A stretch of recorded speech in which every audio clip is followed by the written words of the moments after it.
ओरुपा study point YouTube channel को नवम श्रेणीर छात्र छात्री मानक स्वागत। आज ये वीडियो रे आमे उत्कर्ष विज्ञानर सहयोगात्मक शिक्षण सोपान अंतर्गत कार्य फर्द 12 को करिबा। एठी अछि उद्भिद पोषण। चलंतु आरंभ करिबा। नंबर 1 अछि देख, तुम अंचल रे मुख्यतः क्यों क्यों फसल चाष करा जाए यार चारोटी उदाहरण दियो। तमे चारोटी उदाहरण लिखिब। धान, गहम, कपा, बुट किंबा निज अंचल रे जो चाष होउछि सेही चारोटी चाषर ना देव। प्रश्न 2 देख, कम जमी रे खाद्य उत्पादन वृद्धि करिया पई तीनोटी उपाय लेख। लिखिब। नंबर 1 उन्नत मानर बिहन मनोनयन करिबा। नंबर 2 आवश्यक परिमाणर रासायनिक और जैविक सार प्रयोग। नंबर 3 करिब आधुनिक जलसेचन पद्धति रे जलसेचन करिबा।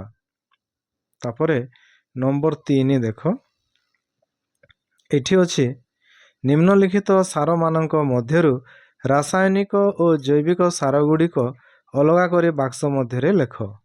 सार गुड़िकर ना देछि देख, गोबर, यूरिया, कंपोस्ट, पोटास, जिया खत, ग्रोमर, उद्भिद और प्राणी वर्ज्य वस्तु, सबुज सार। गोबर जैविक सार रे जीव, यूरिया रासायनिक सार, कंपोस्ट जैविक सार, पोटास रासायनिक सार। तापर देख जिया खत ताकू करिवो जैविक सार, ग्रोमर हला रासायनिक सार, उद्भिद और प्राणी वर्ज्य वस्तु से हेबो जैविक सार, सबुज सार मध्य आसीबो जैविक सार मध्यरे। याकू लिखिदब। तापरे आमे नंबर 4 को जीवा।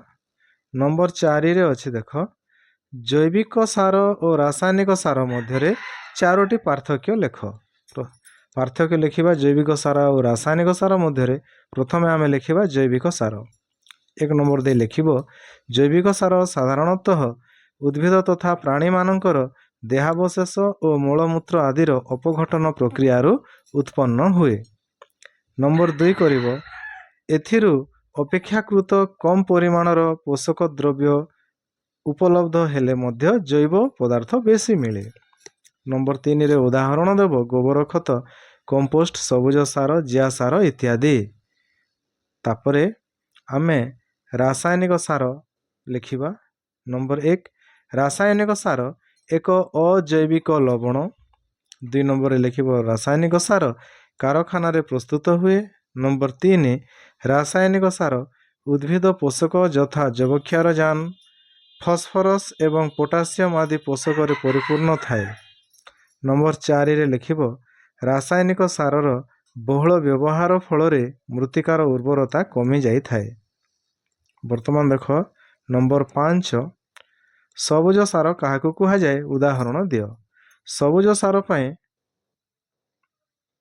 प्रथमे चाष जमी रे प्रकृत कृषि कार्य आरंभ पूर्वरु जमी को चाष करी छण, गुआर, धनीचा, बरगुड़ी आदि बिहन बुणा जाए।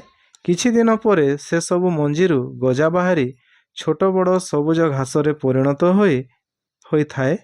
परे से समस्त सबुज गछ को हल करी माटी रे मिसाई दिया जाए। फलरे सेगुड़िक खत बा सार रे परिणत होई जाती और ताकू सबुज सार कुहा जाए।